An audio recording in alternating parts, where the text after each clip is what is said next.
Praise the Lord. Our daily bread. Revelation chapter 12, verse 11.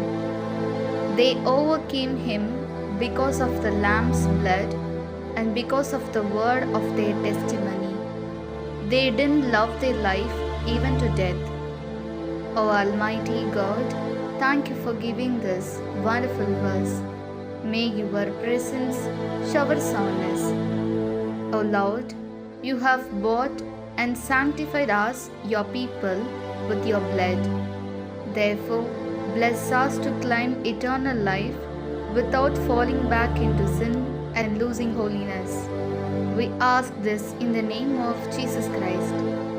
Amen. அன்றாட உணவு. திருவெளிப்பாடு அதிகாரம் 12 இறை வார்த்தை 11. ஆட்டுக்குட்டி சிந்திய இரத்தத்தாலும் தாங்கள் பகர்ந்த சான்றாலும் அவர்கள் அவனை வென்றார்கள். அவர்கள் தங்கள் உயிர் மீது ஆசை வைக்கவில்லை, இறக்கவும் தயங்கவில்லை. அன்பின் தகப்பனே, இன்றைய நாளிலே இந்த இறை மன்னாவை கொடுத்ததற்காக நன்றி ஆண்டவரே. இறைவா, உமது மக்களாகிய எங்களை நீர் உமது இரத்தத்தால் விலை கொடுத்து வாங்கி பரிசுத்தம் செய்திருக்கிறீர். எனவே நாங்கள் மீண்டும் பாவத்தில் விழுந்து பரிசுத்தத்தை இழந்து விடாமல் நிலை வாழ்வை உரிமையாக்கிக் கொள்ள எங்களை ஆசிர்வதியும். ஆமீன். அன்னனுள்ள போஜனம். வெளிப்பாடு 12 அத்தியாயம் 11 வாக்கியம்.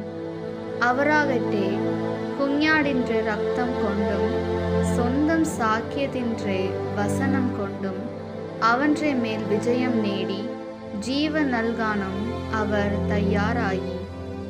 ദൈവമേ, അങ്ങയുടെ മക്കളായ ഞങ്ങളെ അങ്ങയുടെ രക്തത്താൽ വില കൊടുത്ത് വാങ്ങി ഞങ്ങളെ ശുദ്ധീകരിച്ചിരിക്കുന്നു.